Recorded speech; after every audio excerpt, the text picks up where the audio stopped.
Hello friends, welcome to the success Kendra. Friends देखिए, आज हम लोग बीपीएससी मिनरल डेवलपमेंट ऑफिसर 9 अगस्त 2025 क्वेश्चन पेपर को हम लोग डिस्कस करेंगे। देखिए फ्रेंड्स, आज का जो सेशन है 71 बीपीएससी पीटी 2025 के लिए बड़ा ही इंपॉर्टेंट है। बीपीएससी के द्वारा ये रिसेंटली एग्ज़ाम कंडक्ट करवाया गया है बीपीएससी एमडीओ का, यानी कि बीपीएससी मिनरल डेवलपमेंट ऑफिसर का 9 अगस्त 2025 को। तो बिल्कुल ये लेटेस्ट बीपीएससी का क्वेश्चन पेपर है। इसको ध्यानपूर्वक आप सभी लोग देख लीजिए। जो लोग भी 71 बीपीएससी टीआरई 4 देने वाले हैं वो लोग भी देख लीजिए। फ्रेंड्स, अगर आप चैनल पर पहली बार आए हुए हैं तो चैनल को सब्सक्राइब कर लीजिए और जो बगल में बेल आइकन है, घंटी का निशान है, उसको भी ज़रूर दबा लीजिएगा, ताकि जब भी इसी तरह का कोई भी इंपॉर्टेंट वीडियो अपलोड किया जाए तो उसका नोटिफिकेशन सबसे पहले आपके पास पहुंच जाए। तो चलिए फ्रेंड्स, बिना देरी किए हुए सेशन आज के स्टार्ट करते हैं। एक बार सभी लोग प्लीज़ पहले सेशन को लाइक कर दीजिए और जब इसको कंप्लीट देख लीजिएगा, पूरा देख लीजिएगा, तो कम से कम एक ग्रुप में इसको ज़रूर शेयर कर दीजिएगा। तो चलिए अब हम लोग स्टार्ट करते हैं आज का सेशन। तो फ्रेंड्स देखिए, जैसे मैंने आपको बताया है कि आज इस सेशन में हम लोग 71 बीपीएससी पीटी 2025 के लिए अभी रिसेंटली जो बीपीएससी के द्वारा बीपीएससी मिनरल डेवलपमेंट ऑफिसर का एग्ज़ाम जो 9 अगस्त 2025 को लिया गया है फ्रेंड्स, उसके क्वेश्चन पेपर को यहाँ पर आज हम डिस्कस करेंगे। बड़ा ही इंपॉर्टेंट सेशन है, इसको ध्यानपूर्वक आप पूरा देखिएगा। चलिए स्टार्ट करते हैं। एक बार सभी लोग पहले सेशन को लाइक कर दीजिए। देखिए, पहला प्रश्न पूछा गया है कि जल विद्युत ऊर्जा उत्पादन केंद्र के संदर्भ में निम्नलिखित में से कौन सा एक युग्म सही सुमेलित है। इनमें से पूछा गया है कि जल विद्युत ऊर्जा उत्पादन केंद्र के संदर्भ में निम्नलिखित में से कौन एक युग्म सही सुमेलित है। चलिए एक एक करके देख लेते हैं। देखिए, नाथपा झाकरी जो है ना, नाथपा झाकरी फ्रेंड्स, ये आपका सतलुज नदी पर है, ये हिमाचल प्रदेश में है, तो ये तो गलत हो गया, उत्तराखंड में नहीं है ये। उसके बाद देखिए, टिहरी बांध जो है ना, टिहरी बांध ये उत्तराखंड में पड़ता है। और ध्यान रखिएगा, टिहरी बांध जो है ना, ये आपका भागीरथी और भिलांगना नदी के संगम पर है, तो ये भी आपका गलत हो गया। सरदार सरोवर बांध ये गुजरात में है, बिल्कुल सही दिया गया है, नर्मदा नदी पर। उसके बाद देखिए, कोयना जल विद्युत परियोजना ये केरल में नहीं है, कोयना जल विद्युत परियोजना जो है ये कोयना नदी पर ही है, महाराष्ट्र में है, तो ये भी आपका गलत हो जाएगा। तो पूछा गया कौन सा सही सुमेलित है, तो आपका ऑप्शन नंबर सी करेक्ट हो जाएगा। चलिए उसके बाद देखिए, दूसरा प्रश्न क्या है। दूसरा प्रश्न पूछा गया है कि ताप विद्युत संयंत्रों के संदर्भ में निम्नलिखित में से कौन सा युग्म सही है इसमें से। तो देखिए, एनटीपीसी दादरी जो है ना, ये बिहार में नहीं पड़ता है। एनटीपीसी दादरी जो पड़ता है ये उत्तर प्रदेश में पड़ता है। उसके बाद देखिए, ससन अल्ट्रा मेगा पावर प्लांट जो है ये आपका मध्य प्रदेश में पड़ता है, बिल्कुल ये करेक्ट दिया गया है। उसके बाद देखिए, तिरोदा थर्मल पावर प्लांट ये केरल में नहीं है, तिरोदा थर्मल पावर प्लांट जो है ये महाराष्ट्र में पड़ता है। कहाँ पर पड़ता है ये महाराष्ट्र में पड़ता है, ठीक है ना। और देखिए, यहाँ पर Talcher super thermal power station ये महाराष्ट्र में नहीं है, ये उड़ीसा में पड़ता है। कहाँ पर पड़ता है, ये उड़ीसा में पड़ता है, ठीक है फ्रेंड्स। तो पूछा जा रहा है इसमें से कौन सा सही है, तो ऑप्शन बी यहाँ पर आपका सही दिया गया है, ठीक है ना। चलिए उसके बाद देखिए, पूछा गया है कि निम्नलिखित कथनों पर विचार करिए, और यहाँ पर जो है उपरोक्त में से कौन सा कथन सही है ये आपको बताने हैं। चलिए एक एक करके दोनों कथन को पढ़ लेते हैं। पहला है कि Rewa ultra mega solar power plant एक विशाल सौर ऊर्जा परियोजना है और यह मध्य प्रदेश के रीवा जिले में स्थित है, बिल्कुल ये करेक्ट है। और यह संयंत्र दिल्ली मेट्रो को अपने लगभग 1/4 बिजली की आपूर्ति करता है, बिल्कुल जो है 24% के आसपास यह बिजली की आपूर्ति दिल्ली मेट्रो को करता है, ठीक है ना। तो ये भी स्टेटमेंट जो है आपका करेक्ट दिया गया है। तो यहाँ पर से देखेंगे कूट में, तो आपका ऑप्शन सी हो जाएगा 1 एवं 2 दोनों, ठीक है। चलिए उसके बाद देखिए, चौथा प्रश्न देखेंगे फ्रेंड्स। चौथा प्रश्न कह रहा है कि निम्नलिखित में से देखिए कौन सा पवन ऊर्जा संयंत्र तमिलनाडु से संबंधित है, तमिलनाडु से। तो यहाँ पर देखिए, कच्छ पवन फार्म और भुज विंड फार्म ये तो आपको पता चल गया कि ये गुजरात में है। उसके बाद देखिए, ब्रह्मनवेल पवन फार्म ये कहाँ पर है, तो ध्यान रखना आपको, ब्रह्मनवेल पवन फार्म जो है ये महाराष्ट्र में है। कहाँ पर है ये आपका पड़ेगा महाराष्ट्र में। ये दोनों आपका पड़ेगा गुजरात में, यहाँ मैं लिख ही देता हूँ, ठीक है ना। ये आपका गुजरात में हो गया। और आपसे पूछा जा रहा है कि तमिलनाडु, तो बच गया ऑप्शन डी, यानी कि आपका ऑप्शन डी राइट आंसर हो जाएगा। मुपंडल पवन फार्म ये आपका पड़ता है तमिलनाडु में। चलिए उसके बाद देख लीजिएगा, अगला प्रश्न है कि निम्नलिखित कथनों पर विचार कीजिए। और फ्रेंड्स इसी प्रकार से मैंने आपको डीएसओ का पेपर कराया हुआ है, उसके बाद एई का पेपर कराया हुआ है। उसके बाद देखिए, ढेर सारे मैंने अभी रिसेंटली जो बीपीएससी के द्वारा एग्जाम लिया गया 2025 में, उसका पेपर मैंने आपको कराया हुआ है, ठीक है ना। तो जा कर के देख लीजिएगा। और अभी मोटर व्हीकल इंस्पेक्टर का भी हुआ था, एमवीओ का पेपर कराया है मैंने 9 अगस्त के दिन, वो भी पेपर हुआ था, ठीक है ना। सेम डेट पे ये भी पेपर हुआ था जो अभी आप हम लोग कर रहे हैं, ठीक है। और ये मोटर व्हीकल इंस्पेक्टर का भी हुआ था, तो जाकर के सभी को देख लीजिएगा। देखिए अगला प्रश्न है कि कल्पक्कम परमाणु ऊर्जा संयंत्र फास्ट ब्रीडर टेस्ट रिएक्टर वाला है। बिल्कुल ये फास्ट ब्रीडर टेस्ट रिएक्टर वाला है, ठीक है ना, कल्पक्कम। और ये पड़ता कहाँ पर है कल्पक्कम, तो ये तमिलनाडु में पड़ता है, ठीक है। और देखिए ये जो आपका फास्ट ब्रीडर टेस्ट रिएक्टर है, फास्ट ब्रीडर टेस्ट रिएक्टर, ये थोरियम ईंधन चक्र का उपयोग करने के लिए डिजाइन किया गया है। बिल्कुल ये भी करेक्ट दिया गया है, ठीक है ना। दोनों स्टेटमेंट यहाँ पर करेक्ट है, तो यहाँ पर सही आंसर हो जाएगा आपका ऑप्शन सी 1 एवं 2 दोनों, ठीक है। चलिए देख लीजिए पैटर्न किस तरह का है। उसके बाद देखिए अगला प्रश्न पूछा गया है यहाँ पर कि क्रिप्स मिशन के बारे में कौन सा कथन सही है। यहाँ पर आपको चारों कथन यहाँ पर आपको मिल जाएंगे, मतलब चारों आपका ऑप्शन है यहाँ पर। देखिए फ्रेंड्स अगर बात करते हैं क्रिप्स मिशन की, तो क्रिप्स मिशन जो है आपको याद होगा 1942 में भारत आया था, ठीक है ना। और इसमें सदस्य स्टेफोर्ड क्रिप्स थे जो इसका नेतृत्व कर रहे थे। उसके बाद पैथिक लॉरेंस थे और एबी अलेक्जेंडर थे। ये तीनों नाम ध्यान रखिएगा। देखिए पहला कह रहा है कि भारत का संविधान भारतीय लोगों की जो है निर्वाचित संविधान सभा द्वारा तैयार किया जाना चाहिए। बिल्कुल करेक्ट है। और संविधान में देखिएगा यहाँ पर कह रहा है कि भारत को डोमिनियन स्टेट्स ब्रिटिश राष्ट्रमंडल देशों की समान भागीदारी दी जानी चाहिए। ये भी करेक्ट है। तो यानी कि ए भी सही है और बी भी सही है, तो करेक्ट आंसर आपका ऑप्शन नंबर डी हो जाएगा, ए और बी दोनों। चलिए उसके बाद अगला प्रश्न कर लेंगे। क्वेश्चन नंबर देखिएगा 7 है और प्रश्न कर रहा है, थोड़ा सा छोटा कर दे रहा हूँ ताकि पूरा ऑप्शन आपको दिखाई दे। देखिए संसदीय प्रणाली में सरकार में मंत्रिपरिषद तब तक पद पर बनी रह सकती है जब तक उसे निम्नलिखित का समर्थन प्राप्त हो। तो जब तक उसको जो है आपको ध्यान रखना है, जब तक उसको जो है निचले सदन के सदस्यों का बहुमत प्राप्त होता है, यानी कि लोकसभा का, तब तक हो सकता है, ठीक है। तो ऑप्शन ए राइट आंसर हो जाएगा।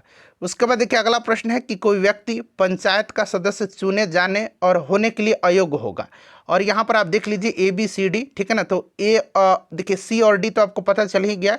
यहाँ पर पढ़िए मेनली ये है कि यदि अब देखिए कोई व्यक्ति पंचायत का सदस्य चुने जाने और होने के लिए अयोग्य होगा। देखिए पंचायत सदस्य चुने जाने और होने के लिए अयोग्यता के मानदंड जो है ये राज्य विधानमंडल के द्वारा कानून द्वारा तय किए जाते हैं। और आमतौर पर एक व्यक्ति जो विधायक बनने के योग्य होता है वह पंचायत का सदस्य बनने के लिए भी योग्य होता है, लेकिन पंचायत के लिए न्यूनतम आयु 21 वर्ष होती है और विधायक के लिए 25 वर्ष होती है। तो यहाँ पर देखिए ये भी सही दिया गया, यदि वह संबंधित राज्य के विधानमंडल के चुनाव के प्रयोजन के लिए जो है वर्तमान में लागू किसी कानून द्वारा उसका अधीन अयोग्य है तभी ये नहीं होगा, ठीक है ना। तो ये करेक्ट दिया गया है। और यदि वह राज्य के विधानमंडल द्वारा बनाए गए किसी कानून द्वारा उसके अधीन अयोग्य है, ठीक है। तो यहाँ पर आपका ऑप्शन कौन सा सही हो जाएगा, थोड़ा सा ध्यान दीजिएगा। तो मेरे ख्याल से तो ए और बी दोनों होना चाहिए, आप लोग भी ज़रा बताइएगा, ठीक है ना। चलिए उसके बाद देखिए यहाँ पर पूछा जा रहा है सरकारिया समिति के बारे में। सरकारिया समिति के बारे में कौन सा कथन सही है। तो देखिए फ्रेंड्स अगर हम बात करते हैं सरकारिया समिति की, तो सरकारिया समिति की जो है इंदिरा गांधी उस समय प्रधानमंत्री थी और तत्कालीन प्रधानमंत्री इंदिरा गांधी ने 1983 में सरकारिया आयोग की नियुक्ति किया था और 1988 में इसने अपना रिपोर्ट प्रस्तुत किया था। तो ये करेक्ट है। और देखिए यह एक सदस्यीय आयोग नहीं था, इसमें जो है आपको ध्यान रखना है, इसमें अगर हम बात करते हैं तो इसमें न्यायमूर्ति रंजीत सिंह सरकारिया इसके जो है अध्यक्ष थे, मतलब इन्हीं के नेतृत्व में बनाया गया था। इसके अलावा सीबी शिवरामन थे, शिवरामन का नाम याद रखिएगा, और डॉक्टर SR सेन भी इसके सदस्य थे। तो ये एक सदस्यीय नहीं था। तो कौन सा इसमें से सही है, तो केवल सी, ठीक है। चलिए उसके बाद अब 10 नंबर क्वेश्चन देख लीजिएगा। यहाँ पर है हमारा कि सभी राज्यों के मुख्यमंत्री किसके पदेन सदस्य होते हैं। सभी राज्यों के मुख्यमंत्री जाकर के जो भी पेपर में अभी कराया हूँ DSO का, उसके बाद असिस्टेंट इंजीनियर का जो GS का सेक्शन है मैंने कराया हुआ है, उसके बाद मैंने आपको मोटर व्हीकल इंस्पेक्टर का कराया हुआ है, जाकर के देख लीजिए। उसके बाद मैंने BHO का पेपर कराया हुआ है। ये 4 पेपर जो है जाकर के देख लीजिएगा।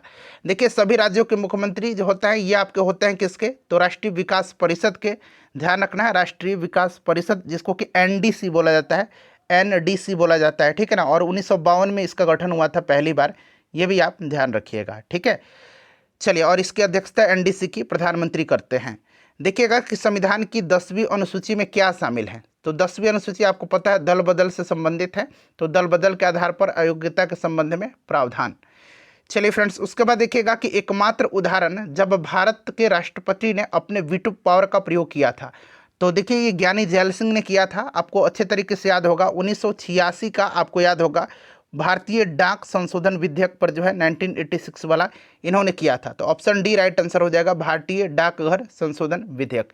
ज्ञानी जैल सिंह उस समय राष्ट्रपति थे। ठीक है, चलिए उसके बाद देख लीजिएगा कि भारतीय संविधान की कौन सी अनुसूची असम, मेघालय, त्रिपुरा और मिजोरम के अलावा, यानी कि इनको छोड़ करके, देखिए असम, मेघालय, त्रिपुरा और मिजोरम जो है, इन 4 राज्यों के अनुसूचित क्षेत्रों और अनुसूचित जनजातियों के प्रशासन का उल्लेख जो है ये आपका 6ठी अनुसूची में है। ठीक है, तो वहीं कह रहा है कि इनको छोड़ करके, इनके अलावे भारतीय संविधान की कौन सी अनुसूची असम, मेघालय, त्रिपुरा और मिजोरम के अलावा अन्य राज्यों में अनुसूचित क्षेत्रों और अनुसूचित जनजातियों के प्रशासन और नियंत्रण से संबंधित है।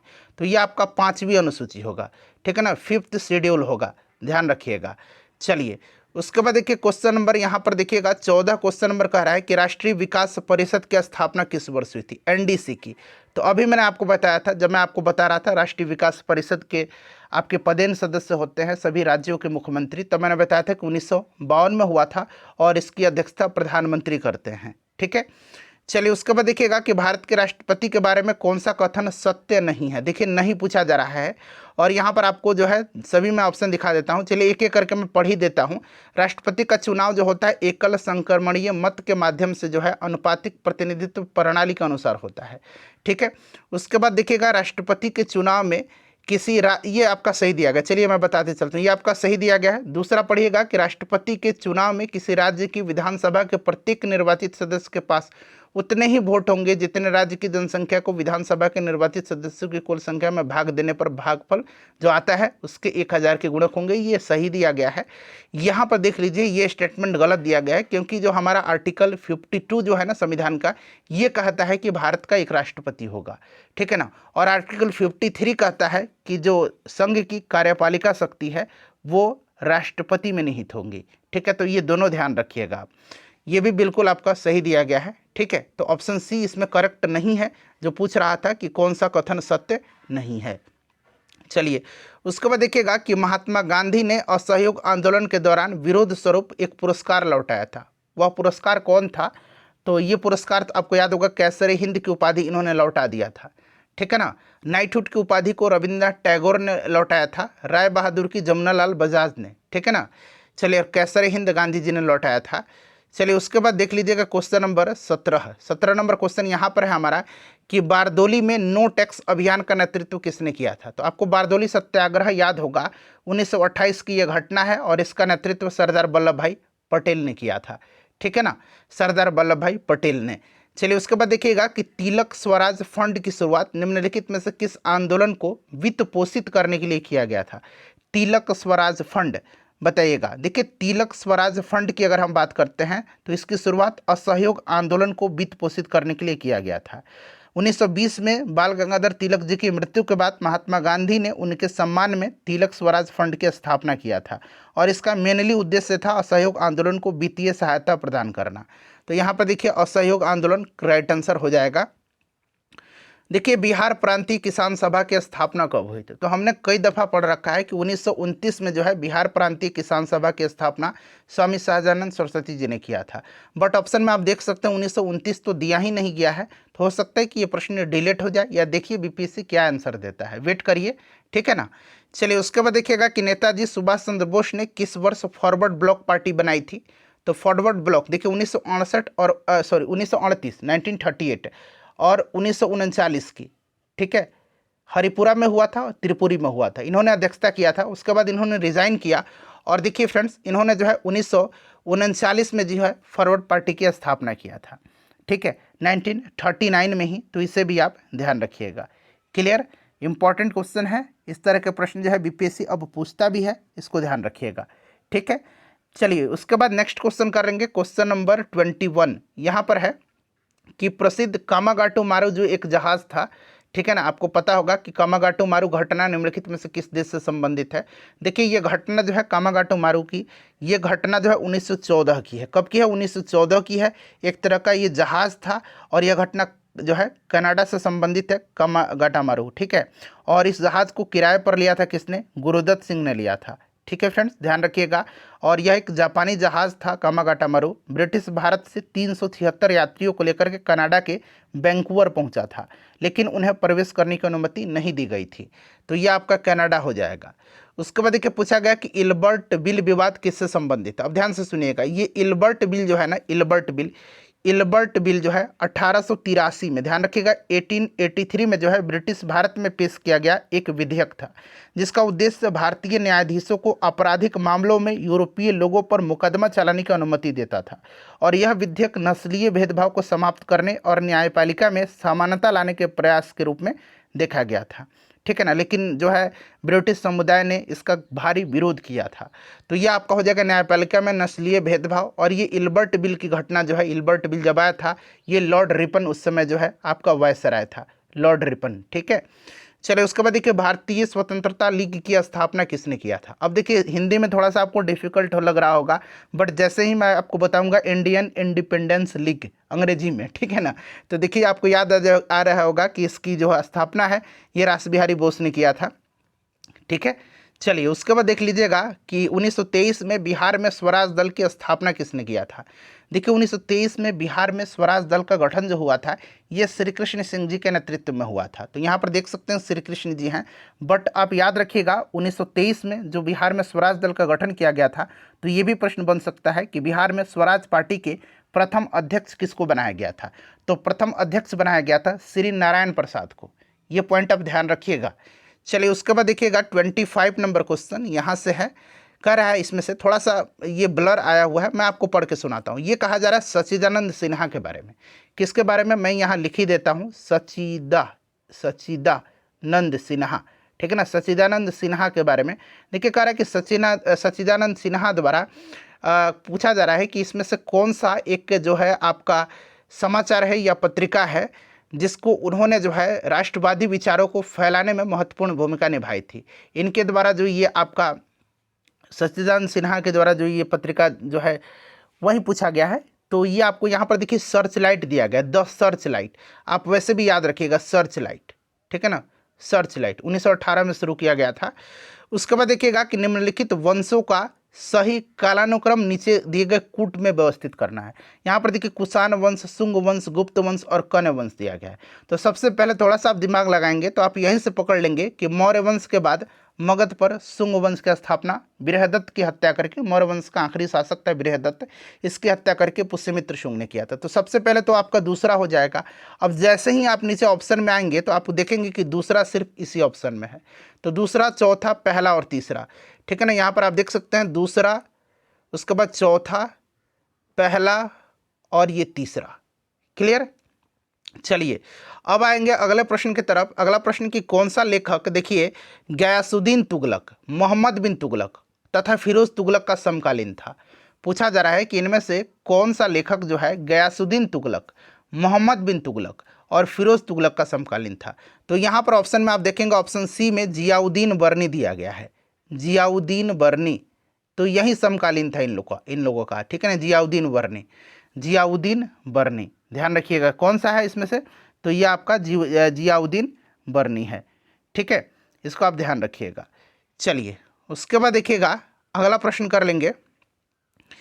सूची दिया गया है, मिलान करना है। तो सबसे पहले देखिए यहाँ पर मैं आपको बता देता हूँ, एक तरफ जो है आपको देख सकते हैं ये लिनलिथगो है, माउंटबेटन है, वेलिंगटन है और बेबल है।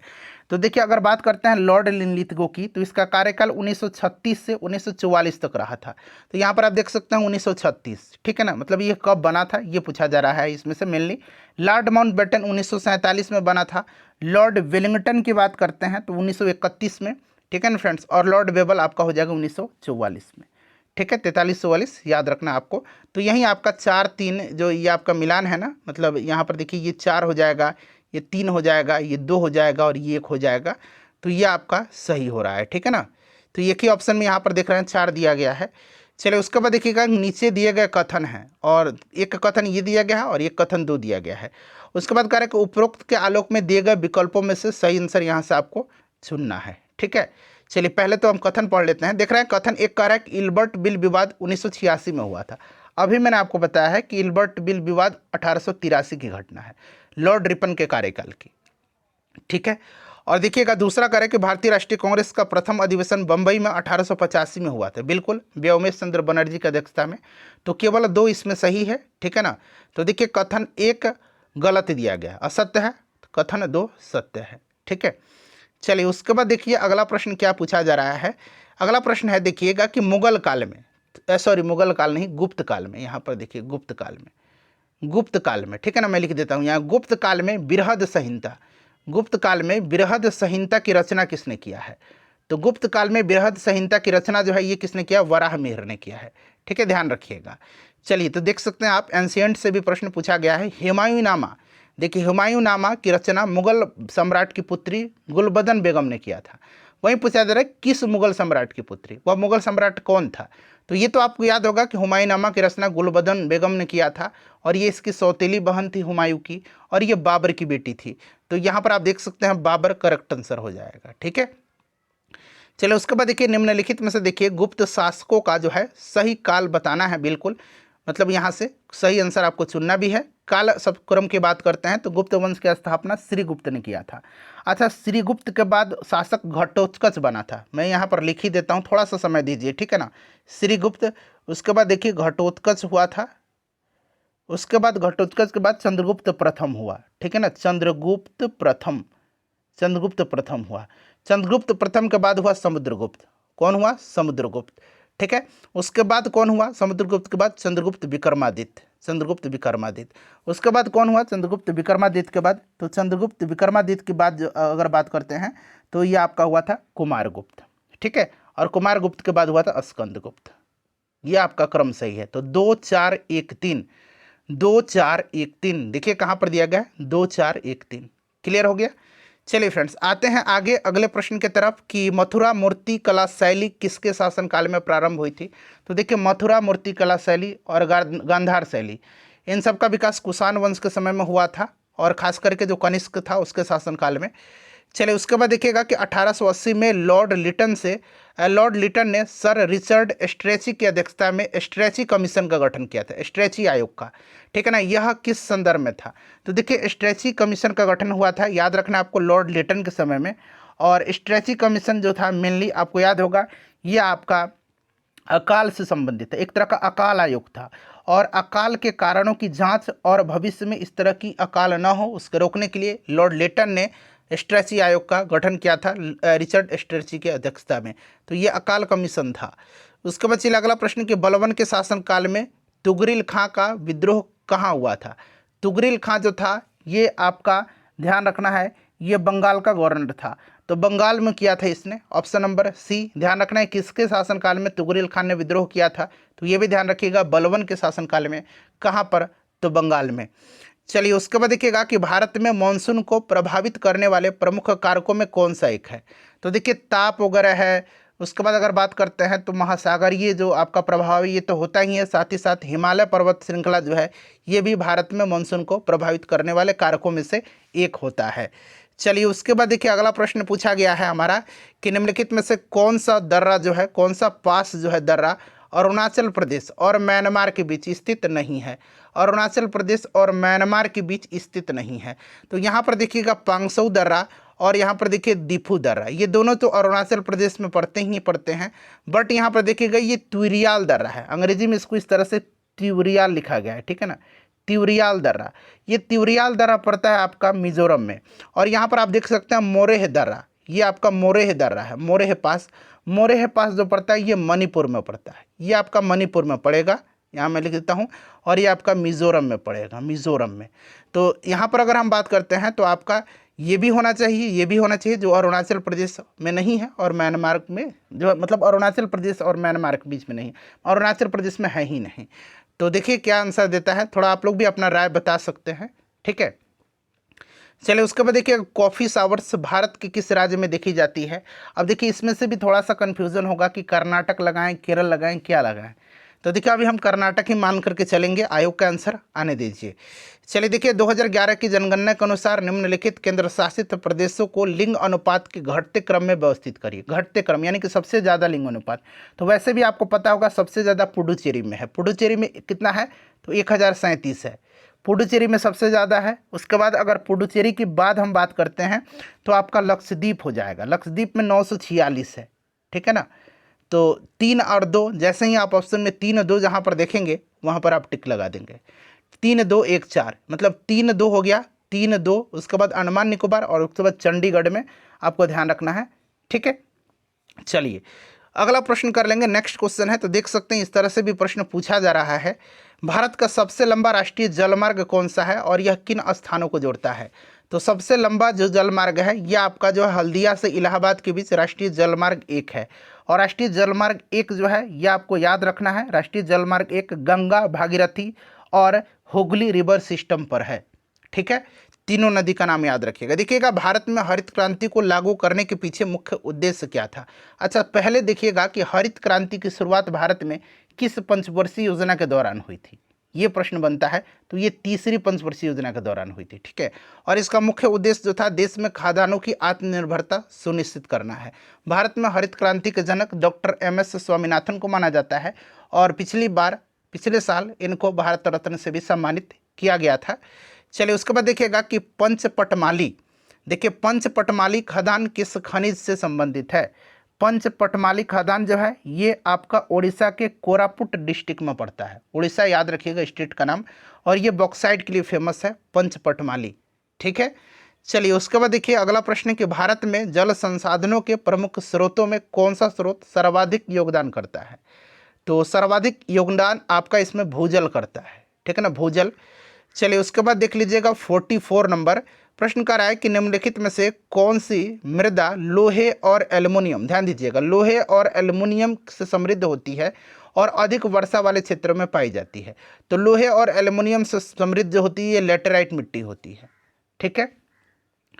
चलिए उसके बाद देखिएगा कि भारत में निम्नलिखित में से कौन सा क्षेत्र जैव विविधता हॉट स्पॉट के अंतर्गत आते हैं। जैव विविधता हॉट स्पॉट के अंतर्गत जो आता है ये आपका हिमालय तो आता ही आता है, पश्चिमी घाट तो आपने रट के पढ़ा होगा। जैव विविधता का हॉट स्पॉट है और ऑप्शन में खाली पश्चिमी घाट दे देता है, बट हिमालय, पश्चिमी घाट, इंडो बर्मा और सुंडा लैंड, ये याद रखिएगा। ऑप्शन सी सुंडा लैंड याद रखिएगा, ठीक है ना, ऑप्शन सी। चलिए उसके बाद देखिएगा कि राइबोसोम केंद्र है। अब यहाँ से साइंस के प्रश्न स्टार्ट हो रहे हैं। देखिए राइबोसोम जो होता है ये प्रोटीन संश्लेषण का जो है केंद्र होता है, ठीक है। प्रोटीन ऊर्जा जो आपका कोशिका जो होता है, कोशिका की प्रोटीन फैक्ट्री कहा जाता है। चलिए उसके बाद देखिएगा कि कुछ प्लास्टिक हैं जिन्हें एक बार ढालने पर गर्म करके नरम नहीं किया जा सकता है, इनको क्या कहा जाता है। तो फ्रेंड्स इनको थर्मोसेटिंग प्लास्टिक कहा जाता है। Option number C right answer हो जाएगा। चलिए उसके बाद देख लीजिएगा कि अगला प्रश्न पूछा गया है कि बहुलक रसायन विज्ञान में देखिएगा यहाँ पर कह रहा है कि अल्ट्रा सेंट्रीफ्यूज विधि से, ठीक है ना, यहाँ मैं लिख देता हूँ अल्ट्रा सेंट्रीफ्यूज, ठीक है ना, सेंट्रीफ्यूज, फ्यू अज, ठीक है ना, फ्यू ये ज है। अल्ट्रा सेंट्रीफ्यूज विधि से क्या प्राप्त किया जा सकता है बहुलक रसायन विज्ञान में। तो ये आणविक द्रव्यमान हो जाएगा, ठीक है। उसके बाद देखिए पूछा गया है कि ऑटोमोबाइल में उपयोग किए जाने वाले हाइड्रोलिक ब्रेक जो है ये एक प्रत्यक्ष अनुप्रयोग है। तो हाइड्रोलिक प्रयोग जो है ये पास्कल के सिद्धांत पर कार्य करता है। तो यहाँ पर पास्कल का नियम बिल्कुल राइट आंसर जिन्होंने भी लगाया होगा हो जाएगा उनका, ठीक है। चलिए उसके बाद देखिएगा कि आइंस्टीन को नोबेल पुरस्कार के लिए सम्मानित किया गया था। तो देखिए आइंस्टीन को नोबेल पुरस्कार के लिए 1921 में जो है सम्मानित किया गया था और इनको यह पुरस्कार दिया गया था किसके लिए। तो ध्यान रखना है आपको, ये फोटो इलेक्ट्रिक इफेक्ट के लिए दिया गया था, फोटो इलेक्ट्रिक प्रभाव के लिए 1921 में। चलिए उसके बाद देखिएगा कि वह तापमान जिस पर सेल्सियस और फ़ारेनहाइट का पैमाना समान रीडिंग देता है। तो ये -40 डिग्री सेंटीग्रेड, ठीक है ना। चलिए उसके बाद देख लीजिएगा अगला प्रश्न पूछा जा रहा है। हाँ यहाँ पर देखिएगा कह रहा है कि लोहे का एक ठोस टुकड़ा, ध्यान से सुनिए, कह रहा है कि लोहे का एक ठोस टुकड़ा है जो पानी में डूब जाता है। पानी में क्या होता है, ये डूब जाता है, ठीक है ना, बट पारा में ये तैरता है, पारा में ये तैरता है। इसका कारण क्या है। तो देखिए इसका कारण यह है फ्रेंड्स कि पानी में तो ये डूब जाता है, ठीक है, बट ये आपका पारा में तैरता है। इसका कारण है कि लोहे का घनत्व पानी से अधिक है और पारा से कम होता है। तो ऑप्शन नंबर यहाँ पर बी राइट आंसर हो जाएगा। चलिए उसके बाद देखिए जेनेटिक इंजीनियरिंग द्वारा उत्पादित पहला हार्मोन कौन सा है। तो ये इंसुलिन है, ठीक है। इंसुलिन के बारे में तो बेशक आपको पता होगा, ठीक है। चलिए उसके बाद देख लीजिएगा आपका और इंसुलिन में पूछा जाता है कि कौन सा धातु पाया जाता है। तो इंसुलिन में आपका कौन सा धातु पाया जाता है, कमेंट करके मुझे बताइएगा, ठीक है ना। ये प्रश्न पूछा जाता है कि इंसुलिन, पहले कमेंट करके बताइए, मैं आपको सेशन में ही बता देता हूँ, पहले आप लोग कमेंट करके बताइए। चलिए उसके बाद देख लीजिएगा अभिकथन, और यहाँ पर कारण दे रखा है, ठीक है।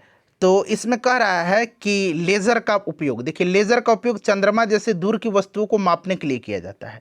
बिल्कुल ये स्टेटमेंट आपका सही दिया गया है, ठीक है ना। तो एक बार और ध्यान से पढ़िए और कारण पढ़िए।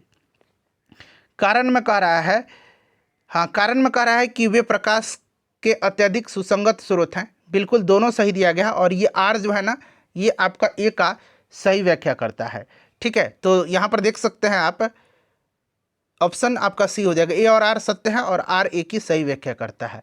और देखिए मैंने अभी पूछा भी था आपसे कि आपका इंसुलिन है उसमें जो है कौन सा धातु होता है, तो जिंक होता है इंसुलिन में, ठीक है ना, ध्यान रखिएगा। चलिए उसके बाद देखिएगा कि मोह असंतुलन, देखिए मोह असंतुलन, इसको आपका जो है मोह डिसकंटिन्यूटी कहा जाता है, ठीक है ना। तो मोह डिसकंटिन्यूटी जो है, देखिए एक मोह जो है और एक आपका कॉनरॉड है, एक आपका कॉनरॉड डिसकंटिन्यूटी है, और एक आपका है रेपिटी डिसकंटिन्यूटी, रेपिटी। अब देखिए मोह में क्या होता है, मोह में आपका हो जाएगा क्रस्ट और ऊपरी मेंटल, क्रस्ट और ऊपरी मेंटल। कॉनरॉड में क्या हो जाएगा, कॉनरॉड में अपर क्रस्ट और लोअर क्रस्ट, अपर क्रस्ट, ठीक है ना, अपर क्रस्ट और लोअर क्रस्ट, यहाँ पर मैं लिख ही देता हूँ अपर क्रस्ट, ठीक है ना, अपर क्रस्ट और लोअर क्रस्ट, ये प्रश्न बन सकता है, ठीक है ना, लोअर क्रस्ट।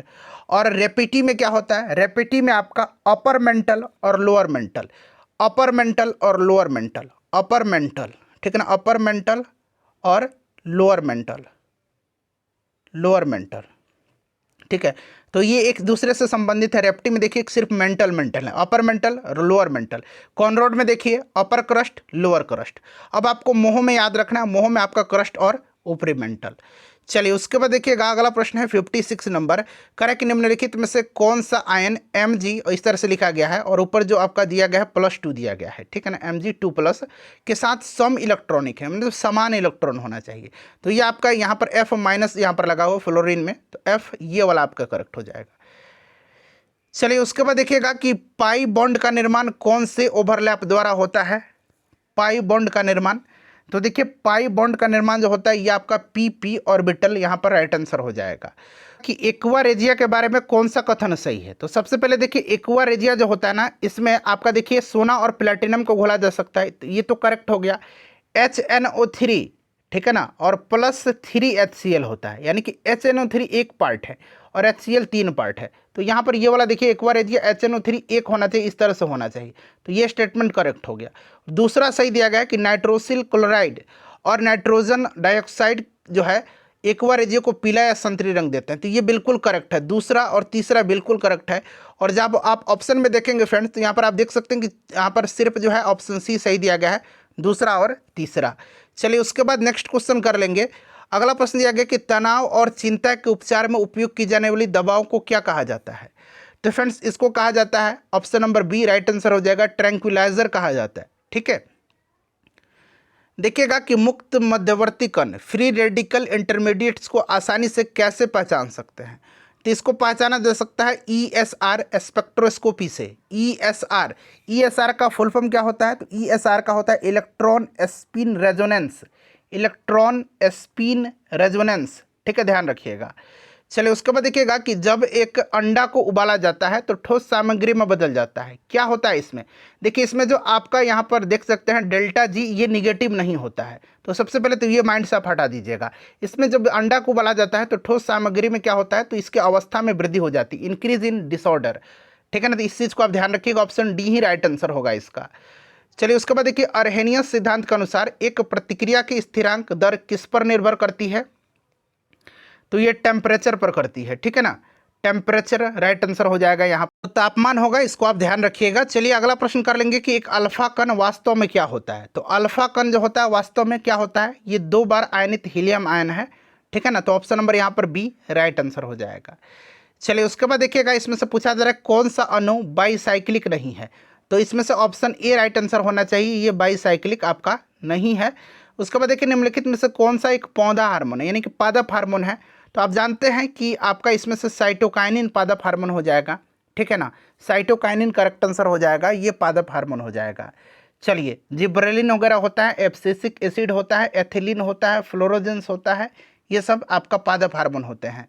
चलिए उसके बाद देखिएगा 67 नंबर क्वेश्चन यहाँ पर है कि हाँ कि मस्तिष्क जिम्मेदार है। यहाँ पर पूछा गया है कि जो आपका मस्तिष्क है, मस्तिष्क जिम्मेदार होता है। तो ये आपका सभी हो जाएगा, सोचने के लिए, शरीर का संतुलन के लिए भी होता है, हृदय की धड़कन को नियंत्रित करने के लिए भी होता है। देखिए निम्नलिखित में से कौन सा एक गलत मिलान है। तो देखिए श्वेत क्रांति दूध है। उसके बाद देखिएगा आपका मधुमक्खी पालन, यहाँ पर देखिए ये मछली नहीं होगा, मधुमक्खी पालन में मधुमक्खी पाला जाता है जिसको कि एपीकल्चर कहा जाता है। अंग्रेजी वाले सेक्शन में एपीकल्चर यहाँ पर लिखा गया है, ठीक है ना। तो ऑप्शन सी यहाँ पर गलत मिलान है। देखिए विकासवादी दृष्टिकोण से हमारा अधिक साम्य है, तो यहाँ पर इसका आंसर जो होना चाहिए एक चीनी स्कूली लड़के से होना चाहिए, ठीक है ना। ज़्यादा जो है साम्य है कौन सा, तो बहुत लोग चिंपैंजी बता देंगे, बट एक चीनी स्कूली लड़के से, ठीक है ना, क्योंकि हम दोनों जो हैं होमोसेपियन से ही तो आए हुए हैं, ठीक है। तो आंसर तो यही होना चाहिए।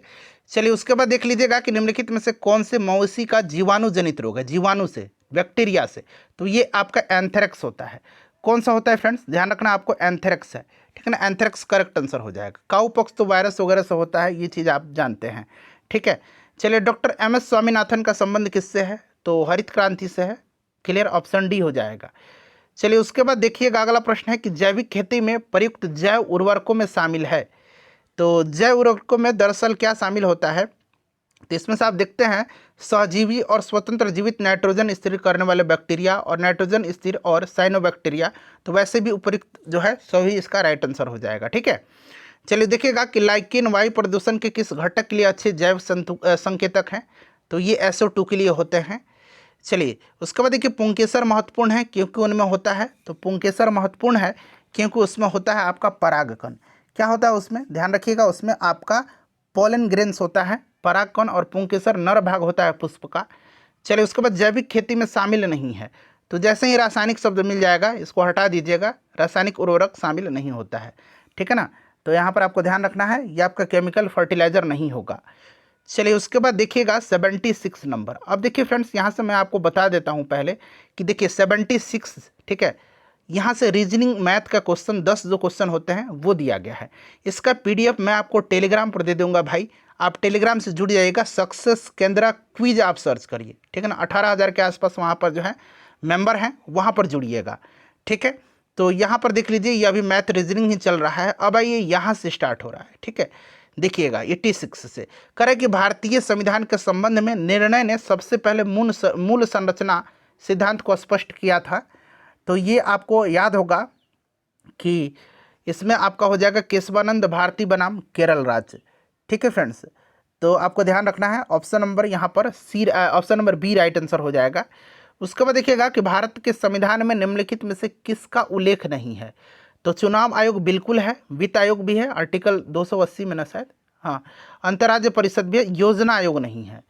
चलिए उसके बाद देखिएगा कि 2023 के कानून के अंतर्गत मुख्य चुनाव आयुक्त का कार्यकाल क्या है। तो ये आपका 6 वर्ष या 65 वर्ष की आयु, ऑप्शन डी। उसके बाद देखिए है कि भारतीय संविधान का कौन सा अनुच्छेद संसद को राष्ट्रीय हित में राज्य सूची के विषयों पर कानून बनाने का अधिकार देता है। तो ये आर्टिकल 249 है, ठीक है, ऑप्शन नंबर डी। चलिए उसके बाद देख लीजिएगा अगला प्रश्न क्या पूछा जा रहा है। हाँ ये देखिएगा कि निम्नलिखित में से किस अधिनियम ने भारतीय दंड संहिता 1860 का स्थान लिया है। तो ये आपका लिया है BNS, इसको बोला जाता है, ठीक है ना, भारतीय न्याय संहिता, भारतीय न्याय संहिता, ठीक है। चलिए उसके बाद देखिएगा कौन सा देश क्वाड का समूह सदस्य नहीं है। तो क्वाड में 4 देश हैं, रसिया नहीं है, पर रसिया पर टिक लगा लीजिए। ऑस्ट्रेलिया, जापान, भारत और USA जो है ये क्वाड मेंबर हैं, ठीक है। चलिए उसके बाद देखिएगा कि I2U2, भारत इजराइल इसमें है, I2U2 में भारत इजराइल, ठीक है, ये I2 हो गया और ये आपका U2 हो गया, मतलब इंडिया I, इजराइल I और UAE और USA, तो यही है I2U2, ठीक है। मुख्य रूप से किस पर केंद्रित हैं। तो देखिए इनका जो 6 स्तंभ है, कितना स्तंभ, इनका 6 स्तंभ, और ये 6 स्तंभ क्या क्या है तो मैं आपको बता दूं, ये 6 स्तंभ है जल, ऊर्जा, परिवहन, अंतरिक्ष, स्वास्थ्य और खाद्य सुरक्षा। तो यहाँ पर आप देख सकते हो अंतरिक्ष दिया गया है, तो ये आंसर होना चाहिए। देखते हैं G20 शिखर सम्मेलन 2023 के आयोजन में भारत की प्रमुख उपलब्धि क्या थी? तो अफ्रीकी संघ की अस्थायी सदस्यता, ठीक है ना। तो ये आपका हो जाएगा आंसर। उसके बाद देखिएगा अगला प्रश्न है कि ब्रिक्स राष्ट्रों के बीच डॉलरीकरण, ठीक है ना, डी डॉलराइजेशन अंग्रेजी में देखिएगा, डी डॉलरीकरण का अर्थ क्या है? तो इसका अर्थ है ना कि जो अमेरिकी डॉलर है उसको व्यापार से जो है दूर करना, मतलब कहने का अंदर व्यापार में अमेरिकी डॉलर से बचना, ठीक है। चलिए उसके बाद देखिएगा कि डिजिटल व्यक्तिगत डाटा संरक्षण अधिनियम 2023 निम्नलिखित प्रदान नहीं करता है। तो ये प्रदान नहीं करता है डाटा पोर्टेबिलिटी का अधिकार, डाटा पोर्टेबिलिटी का अधिकार, ठीक है। चलिए देखिएगा मिलान करना है। अब देखिए NH48, सबसे पहले तो यही आपको याद होगा, NH44 भारत का सबसे लंबा राजमार्ग है श्रीनगर से कन्याकुमारी। तो जैसे ही आप देखेंगे कि बी का पहला दिया गया है कहाँ पर, तो आप देख सकते हैं कि केवल एक ऑप्शन है जिसमें आप देख सकते हैं बी का यहाँ पर पहला दिया गया है, ठीक है। तो 2 1 4 3 इसका राइट आंसर हो जाएगा, 2 1 4 3। तो हम लोग मिला लेते हैं 2 1 4 और 3, ठीक है। चलिए उसके बाद देख लीजिएगा अगला प्रश्न है कौन सा यहाँ पर है। हाँ आइए देखिए, कह रहा है कि भारतीय प्रसिद्ध पुलों के संदर्भ में निम्नलिखित में से कौन सा जोड़ा सही सुमेलित नहीं पुल है। उसके बाद देखिए कोरोनेशन ब्रिज पश्चिम बंगाल में है, ये आपका सही दिया गया। बोगीबील जो है ये असम में है। बांद्रा वर्ली सी लिंक महाराष्ट्र में है। और गोदावरी आर्च ब्रिज जो है तमिलनाडु में नहीं है, गोदावरी आर्च ब्रिज जो है ये आंध्र प्रदेश में है, आंध्र प्रदेश में। तो ये वाला सुमेलित नहीं है। चलिए उसके बाद देखिएगा कि निम्नलिखित में से कौन सा भारतीय रेल लिंक पर्वतीय रेलवे नहीं है। तो ये आपका कन्याकुमारी से त्रिवेंद्रम, बाकी कालका, नीलगिरी, मैराथन, माथेरन, नैरोगेज, ठीक है। उसके बाद देखिएगा कि भारतीय हवाई अड्डों के संदर्भ में निम्नलिखित में से कौन सा जोड़ा सुमेलित है। तो यहाँ पर सरदार वल्लभ भाई पटेल अंतर्राष्ट्रीय हवाई अड्डा गुजरात में है। कोचीन तो आपका केरल में पड़ता है। चौधरी चरण सिंह ये लखनऊ में पड़ता है, यूपी में। नेताजी सुभाष चंद्र बोस ये आपका पश्चिम बंगाल में पड़ता है। तो ये वाला सही दिया गया है, ठीक है। चलिए आखिरी क्वेश्चन है, लाइक कर दीजिएगा। इसमें 100 प्रश्न जीएस के पूछे गए हैं। ये भारत में सबसे अधिक प्लेटफॉर्म वाला रेलवे स्टेशन 2023 में कौन सा है। सेशन को लाइक कर दीजिएगा फ्रेंड्स, और एक ग्रुप में इसको शेयर करिएगा। हावड़ा जंक्शन हो जाएगा।